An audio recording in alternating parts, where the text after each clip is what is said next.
Stara Kninska tvrđava. Pričat ću vam o istoriji srpskog naroda na ovim prostorima.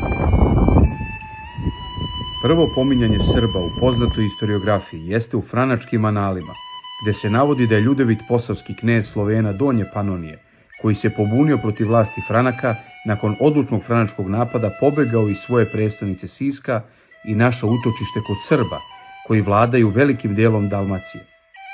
Srbi su dakle na prostoru nekadašnje rimske provincije Dalmacije živjeli mnogo pre ovog prvog pominjanja, gospodareći prostorom koji je obuhvatao današnju Dalmaciju i zapadne delove Bosne i Hercegovine.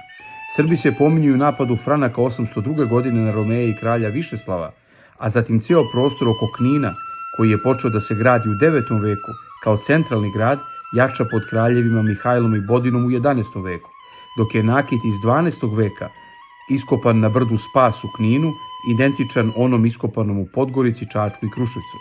Manastiri Krupa, Krka, Dragović, Rmanj svedoci su vekovne neprekinute duhovnosti i kulture, koja se još više učvrstila pod kraljem Tvrtkom, krunisanim u Mileševi 1377. godine nad moštima Svetog Save u zemlji praroditelja njegovih.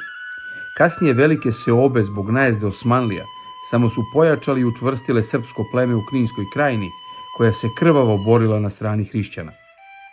Srbi su bili dužni da štite granicu od osmanskih upada, a kasnije dobijaju od Habsburške monarhije status granične milicije, koja je u zamenu za zemljište doživotno branila granicu sa Osmanskim carstvom. Za Habsburge je vojna krajina bila nepresušni izvor vojnih obveznika, jer je svaki 7. krajišnik bio graničar, dok je u ostalim delovima carstva odnos vojnika i civila bio 1:64.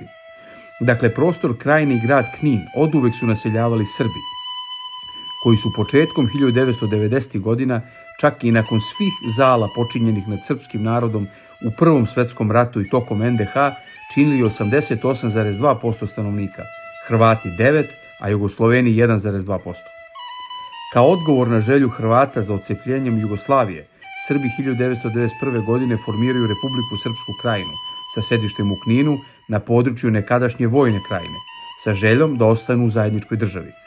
Građanski rat se završava 1995. godine ukidanjem Republike Srpske krajine i egzodusom Srba sa ovih vekovnih prostora. Danas zvanično Srba u Kninu i okolini ima oko 20%, ali u stvarnosti taj broj je daleko manji. Srpski narod je na tom vekovnom čistilištu izdržao mnogo muka, ali za ovih 1000 godina ne pamti se vek kao 20. Na njegovom kraju žrtva je nazvana dželatom, domaćin na kućnom pragu agresorom, izbeglica dobrovoljnim iseljenikom, a etničko čišćenje starosedelaca oslobođenjem.